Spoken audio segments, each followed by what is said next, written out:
এই একটা বানিয়েছে ওই অনির্বাণ চক্রবর্তী না ভট্টাচার্য, কি যেন নাম, আরে এটা হাসির বই করলো না, বল্লভপুরের রূপকথা। অনির্বাণ দত্ত। হ্যাঁ, অনির্বাণ দত্ত।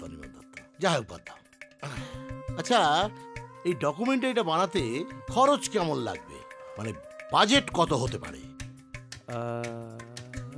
28-30 লাখ এরকম। বাপরে, ঠিক আছে, টাকার ব্যবস্থা হয়ে যাবে, তুমি চিন্তা করো না। কাজটা আমাদের কিন্তু করতেই হবে। হ্যাঁ, মানে বাঙালি ভূত নিয়ে সিনেমা অনেক হয়েছে, কিন্তু ডকুমেন্টারি একটাও হয়নি। বাস্তবে আসলে ভূতেরা কি করে সেটা আমাদেরকে তুলে ধরতে হবে, বুঝেছো? এই কাজটার দায়িত্ব কিন্তু তোমার। হ্যাঁ, তোমার দায়িত্ব, তোমার। শোনো, একদম ভয় পাবে না, ঠিক আছে? যাই হোক, বাদ দাও। বলছিলাম আমি আলাপ করিয়ে দিই। হ্যাঁ, ইনি হচ্ছেন নিখিলবঙ্গ অদ্ভুত সমিতির সভাপতি জালালউদ্দিন শওকত আলী।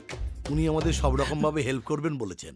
আর ইনি হচ্ছেন আমার তথ্যচিত্রের পরিচালক সঞ্জয় লীলা ব্যানার্জি। লীলা কেন?